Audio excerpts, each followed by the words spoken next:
ገደል ግባ ክፈል ሁሉም ገደል ጉዳይ ስሜት የሚሰማኝ ያን ነገር ከፈጸምኩኝ በኋላ ማለት ነው። ያ እረፍት ይሰጠኛል። ግን እረፍት የሚሰጠኝ ያችን ሌሊት አድሬ ጠዋት እስክነሳ ድረስ ነው። ከዛ በኋላ ጭንቀቱ ምኑ እየጨመረ ይመጣል። ተስፋ ያስቆርጣል። በቁማሩ ምክንያት ከቤተሰብ ጋር ተጣልቻለሁ። በኢንቦክስም ብዙ ነገር ነግሬሃለሁ። ከፋሚሊ ጋር ተጣልቻለሁ። ትምህርቴን አቋርጫለሁ። ፋሚሊ በምክንያት ተስፋ ቆርጧል። በቃ ይሄ ገንዘብ ምናምን ማጣ ልጅ አይደለሁም። ይሄ ገንዘብ የሚቸግረኝ ይሄ የድሃ ልጅ ባይ ልጅ አይደለሁም። በቃ አባቴ እኔን ቅብርር አድርጎ ሊያሳድግ የሚችል አባት ነው ያለኝ። ግን እኔ የገባሁበት ነገር ልክ አይደለም። አባቴም ከዚህ በኋላ ተሻሽያለሁ ተለውጫለሁ ለማለት ራሱ ምንም አፍ የለኝም። ብለወጥ ራሱ አያምነኝም። ምክንያቱም ብዙ ጊዜ ተለውጧል ብሎ አስበው ወደዛ ነገር ጋር ብቻ አሳፍሬዋለሁ። ከዚህ በፊት በቁማር ምክንያት ራሴን ላጠፋ በረኪና ጠጥቼ ምናምን ሆስፒታል ገብቼ ምናምን ወጥቼ አውቃለሁ። ይሄ ማለት ከሁለት ዓመት ከሁለት ዓመት በፊት ያንን ነገር ከፈጸምኩኝ በኋላ ደግሞ ለዛ ጭንቀቶች ሲመጡ ከፋሚሊ ተስፋ እንደቆረጡብኝ ምናምን ሲሰማኝ ፋሚሊ ሲያመነጫጭቅህ በዚህ በኩል ደግሞ ጭንቀቱ ሲያጨናንቅህ ቢሰማህ በቃ ራስን አጥፋ እንደተገላገል ስሜት ነው የሚሰማህ።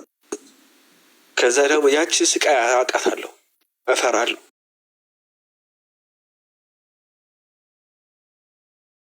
ኑሯ ያየሁት ይሄ የሜክሳን ላይፍ አለ አይደለ? ይሄ መንፈሳዊ ላይፍ ያ ላይፍ ደግሞ በጣም እንደሚጣፈጥ ይሄ ሰላም ያለው ኑሮ አለ አይደለ? ምንም ነገር እኮ እጄ ላይ የለም። ከበፊት ያገኘሁት ነገር ምናምን እኮ የለም። ግን ሰላም ያለው ኑሮ ያቺ ህይወት ደግሞ ትዝ ትለኛለች። እስኪ ፈጣሪ ይቅርልኝና ይቅርልኝ አውቃለሁ። ግን በምን አይነት ኃይል ልበለስ? ጉልበት አጣው። ነገርኩ ብዙ አይነት ነገር ሞክሬያለሁ። ልክ እንደዚህ ስሜት ሲመጣባችሁ ተነስታችሁ ስገዱ ምናምን አቅም አይኖርህም። በቃ ብዙ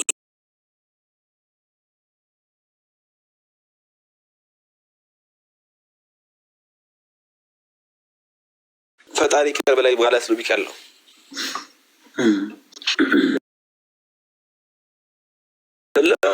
አላውቅም ብቻ እንዲህ እንደሚሆን አላውቅም።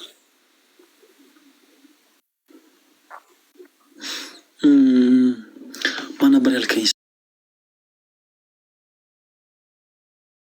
ፕሊስ አታልቅስ እና ማን ነበር ያልከኝ ስምህ? እሱ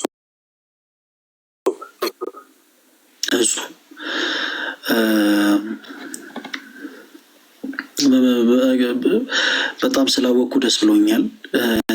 ምን አለ መሰለህ እሱ ትልቁ ነገር በጣም ልትደሰትበት የሚገባው ነገር ምንድን ነው? ልብህ በጸጸት የተሞላ ነው። ልብህ አምላክን እግዚአብሔርን የሚናፍቅ ነው። የእግዚአብሔርን አይደለም የወላጅ አባትህን ራሱ ፈቃድ መፈጸም የምትፈልግ ሰው ነህ። ልብ ያንን ይሻልና በዚህ በጣም ልትደሰት ይገባል። እንዲህ አይነቱ ነገር የብዙ ሰዎች ፈተና ነው። ምን አለ መሰላችሁ ሰዎች በብዙ አይነት ነገር ይፈተናሉ። የሁሉም ሰው ፈተና አንድ አይነት አይደለም። በብዙ አይነት ነገር ግን ይፈተናሉ። በብዙ አይነት ነገር እንዲህ አይነት ከባድ የሆነ ልምምድ ውስጥ ሆነን እንዴት ብለን ከእንደዚህ አይነት ልምምድ እንውጣ ለሚለው ጉዳይ ግን እኛ ከምንነግራችሁ ነገር ይልቅ እጹብ በቤተክርስቲያናችን ቅዱስ ያዕቆብ የተባለ አንድ አባት አለ። ሐዋርያው ያዕቆብ ሳይሆን ቅዱስ ያዕቆብ የተባለ አባትና በምናኔው የታወቀ አባት ነው። ድውያንን ይፈውሳል፣ ጎራንን ያበራል፣ ጎባጦችን ያቀናል። ከባቱ ወጥቶ የማያውቅ ቅዱስ ነውና በአንድ ወቅት በሴት ተፈትኖ በፍትወት ወድቆ በሩካቤ ስጋ ከእርሷ ጋር ተገናኝቶ ኃጢአቴን አወቀችብኝ ብሎ እሷንም ጭምር ገሎ በኃጢአት ላይ ሌላ ኃጢአትን ደርቦ ሰርቶ ከአምላኩ ከእግዚአብሔር ጋር ተጣልቶ የነበረ ሰው ነበረ። ነገር ግን መጀመሪያ የተራመደው እርምጃ ምንድን ነበረ? ከብዙ ጊዜያት በኋላ ንስሐ ነው። በንስሐ ሕይወት ከአምላኩ ከክርስቶስ ጋር ታረቀ። ከዛ ግን ተጋድሎንም ጨመረበት። አንዳንዴ ተጋድሎ በጣም ወሳኝነት አለው። በቤተ ክርስቲያናችን አጽዋማት በነገራችን ላይ ሲደነገጉ የተደነገጉት እንዲሁ ዝም ብሎ በዘፈቀድ አይደለም። የኛ ትልቁ ጠላታችን ክርስቲያኖች ስጋችን፣ ትልቁ ጠላት ለሰው ልጅ ትልቁ ጠላቱ ስጋው። ስጋና ነፍስ አርም ሪስሊንግ ታውቃላችሁ? እሱ አርም ሪስሊንግ ልክ እንደዚህ የተያያዙ ናቸው። አርም ሪስሊንግን ከተመለከታችሁ በጥንካሬ የተሞላው ሰው ያው ደከም ያለውን ይረተዋል። ይሄ እጅ በእጅ መጣጣል ማለት ነው። ነፍስና ስጋ ልክ እንደዚህ የተያያዙ ናቸው። ነፍስ ስጋ ልታሸንፋት አትችልም። ስጋም ነፍስ ልታሸንፋት አትችልም። ስጋ ነፍስ ልታሸንፍ የምትችለው ወደ ስጋ ስናደላ፣ ነፍስ ስጋ ልታሸንፋት የምትችለው እኛ ወደ ነፍሳችን ስናደላ። በደንብ አድርገህ እጹ ከተመለከትክ ሁሉ ነገር ኦብዘርቭ ካደረግ በደንብ ልብ ብለህ ካየህ የሆኑ ጊዜያት ላይ ነገሮች ሁሉ ጤናማ ሆነው የሚያልፉት ሰከን ብለህ የምታልፈው አንተም ለነፍስህ የምታደላበት ሞመንቶችና ወቅቶች ስለሆኑ ነው። በነዛ ጊዜያት ላይ ነው ለነፍስ ስለምታደላ ነፍስ ስጋን አሸንፋ ከስጋ ፈቃድ ይልቅ የነፍስ ፈቃድ በአንተ ላይ አይላ እነዛን ሁሉ ጊዜያት በሰላም የምታሳልፈው እና እንዲህ አይነት ፈተኖች በጣም ከባዶች ናቸው። አሁን ስገድ ወይም ደግሞ የሆነን ጸሎት አድርግበት ምናምን ይሄ ሁሉም ሰው ሊልህ የሚችለው ነገር ነው። አሁን እኛ ግን ምናልባት ለየት አድርገን ልንነግርህ የምንችለው ነገር ምንድነው መሰለ? አገልጋዮች ነን ክርስቲያኖች። ምናልባት አገልግሎት ላይ ያላችሁ እህቶች፣ ወንድሞች ሁላችሁም ታውቁታላችሁ። እያንዳንዱ አገልጋይ ለምሳሌ ወንድ ከሆነ በሴት ይፈተናል፣ ሴት ከሆነች በወንድ ትፈተናለች። የአገልግሎታችሁ ህይወት በአጠቃላይ በሆነ አንዳች በሆነ ፈተና ይፈተናል። ስለዚህ ለምሳሌ አንድ አገልጋይ አይ እንደው እቺ ልጅ ወዳኛለች እና ምናምን ብሎ ሱት ወደሆነ መንገድ መሄድ ከሆነ እግዚአብሔር ከሰጠውም ጸጋ ጎሎ ትልቅ በረከትንም ያጣል። ነገር ግን ከዛ ኃጢአት የሚሸሽ ከሆነ ምን ማለት ነው? ወደ እሱ የሚመጡትን ነገሮች በአጠቃላይ ብሎክ አድርጎ ሰርክሉን አጥቦ ግን አገልግሎቱ ላይ ፎከስ የሚያደርግ ከሆነ ግን በአገልግሎቱ ላይ ጸንቶ ይቀጥላል ማለት ነው። በተመሳሳይ እሱ ተጋሎን ይሻል። እንዲህ አይነቱ ጉዳይ ተጋሎን ይሻል። ምን ማለት ነው? ተጋሎን ይሻል ማለት እንዲህ አይነቱን ኃጢአት እንዲህ አይነቱ ልምምድ ልንተገብር ከምንችልበት ነገር ሁሉ ራሳችንን ማቀብ ይፈልጋል። ማቀብ በነገራችን ላይ ጾም ምን ማለት ነው ተወዳጆች? ለምሳሌ ከምግብ እንቆጠባለን አይደል? ስንጾም ከምግብ መቆጠብ ማለት ስጋችን ምግብን እየፈለገ ስጋን ምግብ መከልከል ማለት ነው። በቃ ይሄ ክርስቲያን የተጋሉ ነው።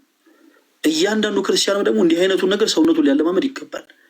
እሱ እመነኝ እንዲህ አይነቱን ነገር ገና ከሆኑ ሰውነትን እየገራኸው ነፍስ በስጋ ላይ እንድታይል እያደረገ ካልቀጠልክ በጣም ከባድ ነው የሚሆነው። ቅድም ከው ትዳር ሁሉ አለመመስረት እንዲህ አይነቱ ችግር በነገራችን ላይ በጣም ብዙ ሰዎችን የገዛ የትዳር ህይወታቸው ላይ ሁሉ ሳይቀር ተጽዕኖ ይፈጥራል። ምን ለማለት ፈልጌ ነው? ትዳር ሁሉ እንዳይመሰረቱ ያደርጋቸዋል። ትዳር የሚባል ነገር እንዳይኖራቸው የገዛ ህይወታቸው ምስቅልቅሉ እንዲወጣ ያደርጋል። ስለዚህ ራስን ማቀብ ይፈልጋል። ራስን ማቀብ ስጋን ቆንጠጥ ማለት ያስፈልጋል። ለምሳሌ በወታደር ቤት ወታደሮች ከባድ የሆነ ልምምድን ያደርጋሉ። ሀገርን ስለሆነ የሚጠብቁት፣ ዳር ድንበርን ስለሆነ የሚጠብቁት ከባድ የሆነ ልምምድን ያደርጋሉ። በጣም ከባድ የሆኑ ልምምዶች። እነዛ ሁሉ ልምምዶችን እየተደሰቱ ሰውነታቸው ደስ እየተሰኘ አይደለም የሚያደርጉት። በጣም በስቃይ በረሃብ በጥማት እያለፉ ነው እንዲህ አይነቱ ስልጠና የሚሰለጥኑት። ሰውነታቸው ውሃ መጠጣትን እየፈለገ ውሃ ሳይጠጡ ረዥም ጊዜያትን ይጋደላሉ። ሰውነታቸው ምግብ መብላትን እየፈለገ እኛ በከተማ ምንበላቸውን ይሄ በጣም እንደው ለዓይን የሚያሳሱ ምግቦችን ሁሉ ሰውነታቸው እየፈለገ ደረቅ እንጀራ እንኳን እየደረቀ ሲነካ ስብር የሚል እንጀራ እንኳን ሳይመገቡ ሰውነታቸውን እየቀጡት ደም ከሰውነታቸው እየፈሰሰ ከባድ የሆኑ ልምምዶችን ይለማመዳሉ። ያ የተለማመዱት ከባድ ልምምድ ጦርነት በመጣ ጊዜ ወይም ደግሞ እነሱ ሞትን በሚገፈጡበት ታይም ላይ ከነዛ ከሞት ወጥመዶች ሁሉ እንዲያመልጡ ይረዳቸዋል። ስለዚህ እሱ አሁንም በመንፈሳዊነት እኛም በጣም በከባድ ፈተና ውስጥ ያለን ሁላችንም ክርስቲያኖች ሰውነታችንን ገና ካሁኑ ከባድ የሆነ ልምምድ እንዲለምድ ማድረግ አለብን። ቅድም እንዳልኩት ለምሳሌ ጾም ከምግብ መታቀብ ሰውነታችን ምግብ እየፈለገ ምግብ መከልከል እንደሆነ ሁሉ በነገራችን ግብረ ሕማማት ብቻ አይደለም። ከተለያዩ ሴቶች ጋር በሩካቤ ስጋ ለምሳሌ የምትተኙ ወንድሞች ካላችሁ፣ ከተለያዩ ወንዶች ጋር በቃ መተኛት የሚያስደስታችሁ እህቶችም ካላችሁ ከእንደዚህ አይነት ህይወት መውጣት የምትፈልጉ ከሆነ ሰውነታችሁ እንዲህ አይነቱን ነገር እየፈለገው ገድቡት። በቃ አለለ ሰውነት ትንሽ ስጋ መቆንጠጥ ይፈልጋል፣ ምዝለጋ ማለት ነው። በቃ የግድ እየታገላችሁ ቢሆን የግድ በቃ መታገል አለባችሁ፣ የግድ መታገል አለባችሁ። ሲቀጥል ምንድነው ከምን ዋለች ጥጃ ምን ተምራ መጣች ይባላል። ስለዚህ ለምሳሌ ለዝሙት ቀስቃሽ የሆኑ ነገሮች ባሉበት አካባቢ ላይ ሰዎች እየዋሉ ከዝሙት ልርቅ ይችላሉ ማለት አይችሉም። እኔ ከዝሙት ምንም ችግር የለም መራቅ ይችላል ማለት አይችሉም። ይሄ ማንም ሰው በኮንፊደንስ እንደፈለገ ቢናገር ሊርቅ የሚችለው ጉዳይ አይደለም። መጽሐፍ ቅዱስ ከኃጢአት ሽሹ ነው አይደለም የሚለው፣ እንሽሽ። ለምሳሌ አንድ ሰው ስጋ ቤት በሄደ ቁጥር ስጋ በቃ የሚበላ ከሆነ የሚሳሳት ከሆነ ስጋ ለመብላት በቃ በመጀመሪያ ማድረግ ያለበት ትልቁ ነገር ወደ ስጋ ምግብ ቤት ቦታዎች አለማዘውተር ነው፣ አለመሄድ። ሰውነቱ መጾም የሚፈልግ ከሆነ እግሮቹ በመጀመሪያ መግታት አለበት ማለት ነው። ወደዛ ቦታ ለመሄድ እግሮቹ ከሄዱ በኋላ እጆቹ መዘንዘራቸው ስለማይቀር አፋቸው መለበጣቸው ስለማይቀር እጅና አፉ ስህተት ከመስራታቸው በፊት እግሮቹ መገደብ አለበት ማለት ነው።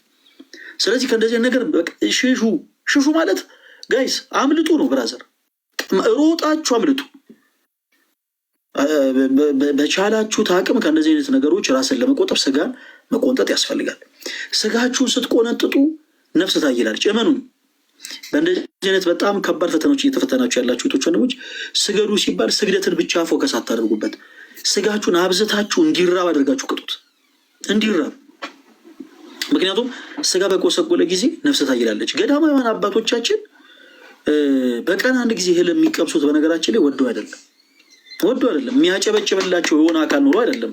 በቀን አንድ ጊዜ እህል የሚቀምሱት ክርስቲያኖች በቀን አንድ ጊዜ እህልን የሚቀምሱት ስጋቸውን ለመቅጣት ነው። ይሄ ፈተና የሆነ ስጋቸው አያችሁ፣ የገዳሙን ኑሮ አልሻም እንዳይል ከገዳሙ ዓለም ልውጣና የዓለሙን ጫጫታ ልስማ እያለ እንዳያስቸግራቸው ስጋቸውን ይቀጡታል። በምግብ በቻሉት አቅም ይቀጡታል። የደከመ ስጋ ላይ ደግሞ ነፍስ ማየል ትችላለች። አያችሁ፣ እብርተኛ አይሆንም ሰው ልክ ስጋውን በቀጣ ቁጥር ነፍሱ ባየለች ጊዜ እብርተኛ ይሆን።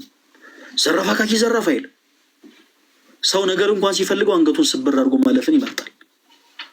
ሰው መጥቶ በላዩ ላይ ሊያይልበት እንኳን ሲሞክር ራሱን ዝቅ አድርጎ ይቅርታ ጠይቆ ያልፋል። እንዲህ አይነት ሰዎች ከገጠሟችሁ ምን ስጋቸውን የቀጡ ሰዎች ናቸው። ስለዚህ ጹቤ ሌሎችም ሰዎች እዚህ ውስጥ ያላችሁ ወንድሞቻችን በአጠቃላይ ስጋችሁን ልትቀጡት ይገባል። ስጋችንን ካልቀጣ ነው ሁላችንም በአገልግሎት ላይ ያለ ነው፣ እኛም ምዕመናን የሆነ ሌሎችንም ሁላችንም ስጋችንን ካልቀጣ ነው በስተቀር ከስጋዊ ፈተኖች ልንሸሽ ልንርቅ አንችልም። ይሄ ሁሉም ሰው ሊገነዘቡ የሚገባ ነገር፣ ሁሉም ሰው ሊገነዘቡ። ሌላው ጾም ተጨማሪ የቁማር ህይወት ውስጥ እንዳለ በጣም በሚገርም ሁኔታ ደግሞ ጉዳዩ ተያያዥ እንደሆነ በቁማር ውስጥ ነገርናል እና እንዲህ አይነት ነገሮች በጣም ብዙ ወጣቶችን በተለይ በዚህ ዘመን በጣም ብዙ ወጣቶችን እያጠቃ ያለ ነገር ነው። ክርስቲያኖች በእንዲህ አይነት ፈተና እየተፈተናችሁ ያላችሁ ወንዶችም እህቶችም በቻላችሁት አቅም በመጀመሪያ ቀደም እንዳልነው ስጋችሁን መቅጣት፣ ኦኬ፣ ነፍስ እንድታይል ማድረግ። ስጋን መቅጣት ማለት በማንኛውም ነገር የእናንተ ስጋ በሚደክመው ነገር ሁሉ አድክሙት። እየፈጠነ ያለ መኪና በነገራችን ላይ በአንድ ጊዜ ለምሳሌ መንገድ ላይ የሚሻገሩ ሰዎች ቢኖሩ በአንድ ጊዜ ሰዎችን ላያተርፍ ይችላል። ነገር ግን ፍጥነቱን ቀንሶ እየሄደ ያለ መኪና ግን ሰዎች ላይ አደጋ የማድረስ አቅሙ የዛን ያክል የቀነሰ ይሆናል። ስለዚህ ስጋ ሲመቸው በጣም እየበራ ያለ መኪና እንደሆነ አስቡት። ስጋችሁን ደግሞ በጾም ስትቀጡት፣ ስጋችሁን በአንዳች ረሃብ ስትቀጡት ደግሞ ፍጥነቱን እየቀነሰ እንደሚሽከረከር መኪና አድርጋችሁ ሳሉት። በዛው ልክ ኦኬ፣ 30 የሆነው በምክንያት ነው ትላላችሁ። 30 የሆነ በምክንያት ለዚህም አለው 30 የሆነ በምክንያት ነው። መቀዝቀዝ ያስፈልጋል። ሌላው ትልቁ መፍትሄ ምንድን ነው? የትዳር ህይወትን መገንባት ነው። የትዳር ህይወትን መገንባት ክርስቲያኖች በፈቃደ እግዚአብሔር ስሜታዊ ሳትሆኑ ኦኬ ለእንደዚህ አይነት ይሄ አማራጭ ስላጣው ተብሎ የሚገባበት ነገር አይደለም። ለእንደዚህ አይነት ሁኔታን በመቸኮል የሚገባበት ህይወት አይደለም። ትዳር እግዚአብሔር የቀደሰ ህይወት ስለሆነ ከእንዲህ አይነቱ ፍትወት ለመራቅ ሰዎች ይሄ ከተፈጥሮም ስርዓት ውጭ ስለሆነ ማለት ነው ወደ ተፈጥሯዊ ህግ እንዲመለሱ ሰዎች የግድ ትዳር የሚባለውን ህይወት መገንባት ይኖርባቸዋል። ማለት የእጮኝነት ህይወትን መመስረት የእጮኝነት ህይወትን የመሰረተ ሰው ወደፊት በትዳር ህይወት ጋብቻ ክቡር ነው ለመኝታው ርኩሰት የለውም ስለሚል እግዚአብሔር ቃል ከትዳር አጋሩ ጋር ማለትም ትዳር መስርቶ ከሚኖረው የትዳር አጋሩ ጋር በሰላም በደስታ የሚያደርገውም እያንዳንዱ ነገር ደግሞ እርኩስ ሳይሆን የተቀደሰው ነው እንደሚቀጥል ስለሚረዳ ከእንዴት ፈተና ራሱን ያርቃል። ስለዚህ በቻላችሁ ታቅም ጸሎት የአንደበታችሁ ቅልጥፍና አይደለም ሰዎች የሚገዛው። እህቶች እንደው ወንዶችን ማናገር እንፈራለን። የብዙ ሰው ትልቁ ችግር ያ ነው። እኛ ወንዶች እንዴት እናናገራለን? ወንዶችን ማናገር እንፈራለን። ሰው ሊሆን አይችልም በቻ እንዲህ አይነቱን ነገር ልፈጽም የምትሉቶች በተጨማሪ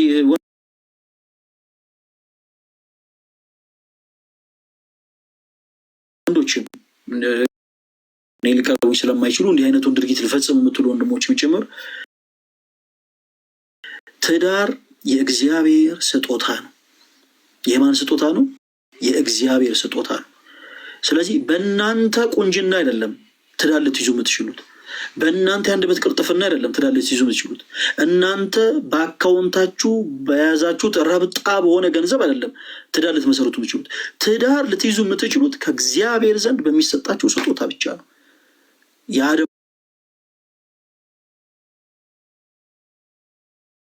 ስጦታን ለእናንተ ይሰጥ ዘንድ ያ ስጦታን ታገኙት ዘንድ ደግሞ ሁላችሁም በጸሎት ልትጠይቁ ይገባል። እግዚአብሔር ልትማጸኑት ይገባል። ሰዎች ለትዳር ብለው ይሰደዳሉ። ለትዳር ብለው በነገራችን ላይ ገደም ለገደም ይንከራተታሉ።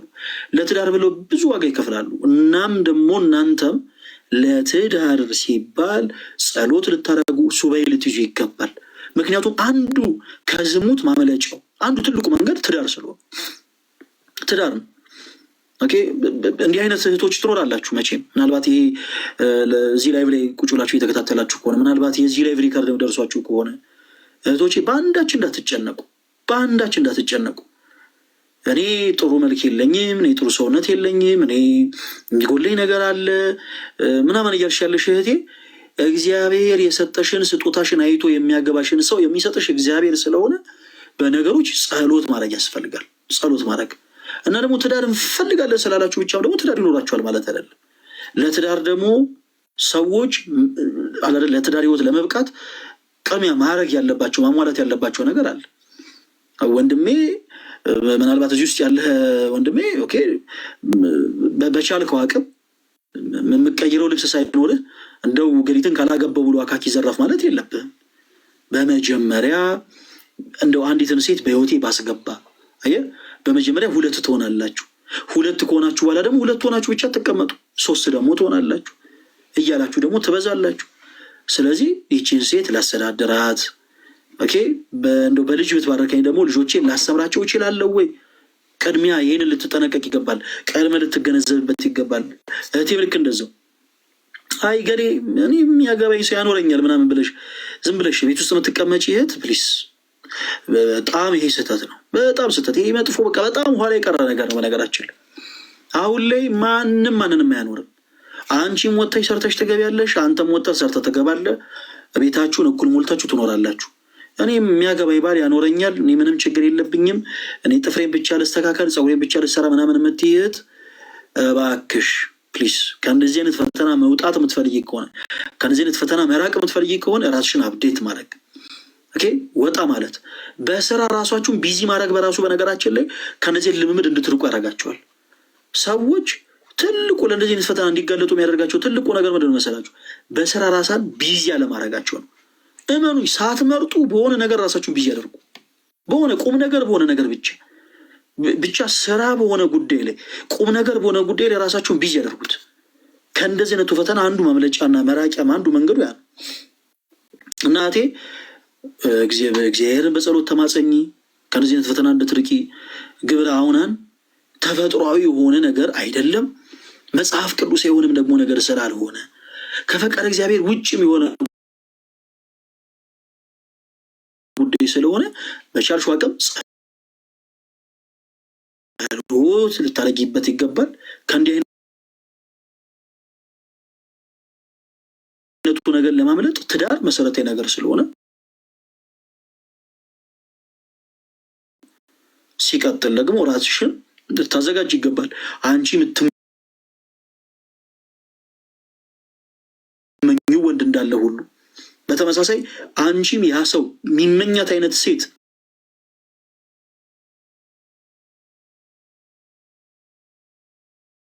በጣም ቢዚ ማድረግ ራሳችሁን ቢዚ ባደረጋችሁ ቁጥር እመኑኝ ከእንዲህ አይነቱ ነገር ሳትፈልጉ እየራቃችሁ ነው የምትሄዱት። ራሱን በነገሮች ቢዚ የሚያደርግ ሰው በነገራችን ላይ ለፈተኖችን ይገለጣል። በገዳማት ድርሳነ ሚካኤልን ስታነቡ እና አባ መቃርስ የሚሰሩት ስራ ሲያጡ መነኮሳት በጣም የሚገርማችሁ ነገር መጽሐፍ መነኮሳትን ብታነቡት ቆባቸውን ተርትረው ከእንደገና ይሰፉ ነበር። ቆባቸውን በቃ እንደው የሚሰራ ስራ ቢጠፋ ማለት ነው ገዳም ውስጥ የሚሰሩት ስራ ቢጠፋ ራስን በስራ ቢዚ ለማድረግ የሆነ አንዳች ኃጢአትን እንድናስብ ስለሚያደርገን ስጋችን በተፈጥሮ በቻሉት አቅም ቆባቸውን እንኳን አስኬማቸውን ማለት ነው አስኬማቸውን አውልቀው ፈተው ተርትረው ከእንደገና ይሰፉት ነበር። ቀሚሳቸውን አውልቀው ተርትረው ከእንደገና ይሰፉት ነበር። ሰፊድና ሰሌን ከእንደገና ይሰሩ ነበር። ለምን? በስራ ራሳቸውን ቢዚ ለማድረግ። በገዳም ያሉ አባቶቻችን በስራ ራሳቸው ቢዚ ለማድረግ ነው። በተለያዩ ገዳማት ላይ ስትመለከቱ ፍራፍሬ የሚተክሉት እርሻ የሚያርሱት ምን የሚሉት ምንም የገንዘብ ናፍቆቱ ኖሯቸው አይደለም ተወዳጆች፣ ምንም የገንዘብ ናፍቆቱ ኖሯቸው ሳይሆን ራሳቸውን ቢዚ ለማድረግ ነው። ለምን? ስራ ለመስራት ለፈተና እንደሚያጋልጣቸው ያውቃሉ። ስራ ሰርተው ፍራፍሬዎችን ቢሸጡ በጣም የሚገርማችሁ ለሆዳቸው አይደለም፣ ትልልቅ ጮማዎችን እንደው ሰቅሎ አስቀምጦ ለመብላት አይደለም ተወዳጆች፣ ለገዳም አገልግሎት ጧፍ፣ እጣን፣ ዘቢብ ገዝተው ለመገልገል ለዛ ይውሉታል እንጂ ለሆዳቸው የሚሮረጡ ገዳማውያን አባቶች የለውም። እግዚአብሔር ይመስገን። እና በገዳም ያሉ አባቶች እንኳን በዚህ ልክ የሚለፉት የሚሰራ ስራ በጠፋበት ሰዓት ማንም ሳይቀጥራቸው መዶማ አካፋ ይዘው ወጥተው እየቆፈሩ እየኮተኮቱ የሚሰሩት በስራ ራስን ቢዚ ለማድረግ ለፈተኖች እንደሚያጋልጥ ስለሚያውቁ ነው። ስለዚህ እጹ ብዬ በነገሮች ራስን ቢዚ ማድረግ ያስፈልጋል። ሲቀጥል ከኃጢአት ሽሹ ማለት በቃ ሮጣችሁ አምልጡ ማለት ነው። ወደ ቤታችሁ ስትገቡ ከኋላችሁ የሚከተላችሁ ሰው ቢኖር መቼም ቆማችሁ አታዩ። የሆነ ጨለማ ውስጥ ፊቱ የማይታይ የሆነ ግድንግድ የሆነ ነገር ከኋላችሁ ቀስ እያለ የሚከተላችሁ ከሆነ መቼም ጋይዝ ሁላችሁም ቆማችሁ አንተ ማነህ ምን እያደረግክ ነው ወዳጅ ምናምን አትሉ። ምንም ጥያቄና መልስ የለም። ወይ ኮቴውን ወይ ዞር ብላችሁ እንዳያችሁት ሮጣችሁ እንደምታመልጡ ሁሉ በተመሳሳይ እንዲህ አይነት ነገርም ደግሞ እንዳይፈጠር ኦኬ ምን አይነት ቦታ ስሆን ነው ለእነዚህ ነገር መጋለጠው የሚለውን ነገር በመጀመሪያ አእምሯችሁ ላይ በደንብ መዝግቡት። ከዛ ነገር ሮጦ ማምለጥ አለቅ።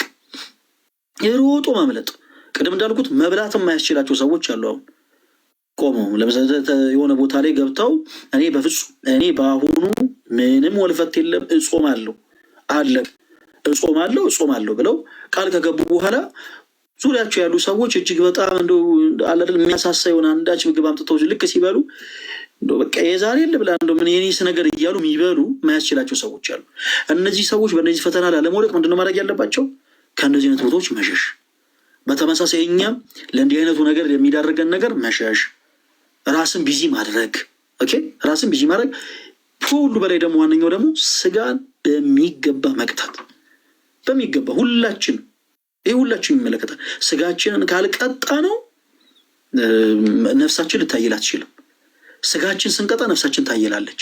ነፍሳችን አየለች ማለት የስጋን ባህሪ ታሳስበናለች ማለት አይደለም። ስጋ ሲያይል ትዕቢትን፣ መታጀርን፣ ጸብን፣ ዝሙትን፣ ማመንዘርን ነፍስ ማጥፋትን የተለያዩ ነገሮችን ያሳስበናል። ስጋ ደግሞ ነፍስ ስታይል ደግሞ በንስሐ ሕይወት መመላለስን፣ ሰዎችን ይቅር ማለትን አያችሁ፣ ቅዱስ ስጋው ክቡር ደሙን መብላትን፣ መጠጣትን፣ ራስን ወደ ቤተክርስቲያን ማቅረብን እኒህን ሁሉ ነገሮች ታሳስበናለች። ስለዚህ ሶዬ በእንዲህ አይነት መልኩ እንድትሞክሩ በሉ ጊዜ ስም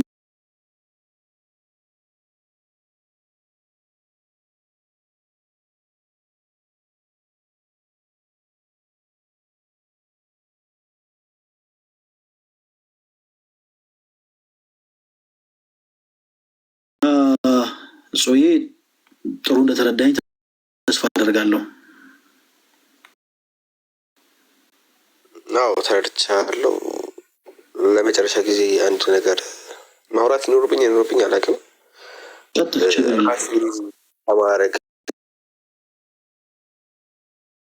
ምንም ስለ ስራም በቃ አስቤ ማረግ እና ልክ አንድ ሳምንት 2 ሳምንት ሲሆነኝ ማስብ ቁጭ ብሎ ወይ ሆነ ቦታ ሄዶ ምናምን ከማሳለፍ ይልቅ ወይ ስራ ምናምን ነገር የመፍጠር አይነት ሀሳብ እየመጣልኝ መጥቶ ነበር እና የኢፖክሲም ስራ ምናምን ጀምሬ ነበር። ከዛ እንዳልኩ ከፋሲካ በኋላ ሁሉም ነገር ግፍ አድርጌ ትቼ ምናምን ስንት ውጥንቅጥ ውስጥ ገብቼ ያለሁትና አሁንም ድጋሚ እንዳልኩ ትምህርቴ ምናምን በክፍያ ምክንያት አቋርጫለሁ። ነገር ያለው ቁማር ምናምን ምክንያት እዳ ምናምን ይኖርብሃል። ቁማር ስጮት እየተበዳደርክ ምናምን የምትጮተው እና ድጋሚ አሁንም ያንን ገንዘብ ለመመለስ ብዬ ወደ ቁማር መመለስ አልፈልግም። በስራ መመለስ እንፈልገው ወይ በስራ ወይ መክፈል የሚችል ሰው መጠየቅ አልፈልግም። ማሰራት የሚፈልግ ሰው ካለ ኢፖክሲ ስዕል አድኖ ሊሆን ይችላል፣ ፎቶ ሊሆን ይችላል። አሁን ላይ ድጋሚ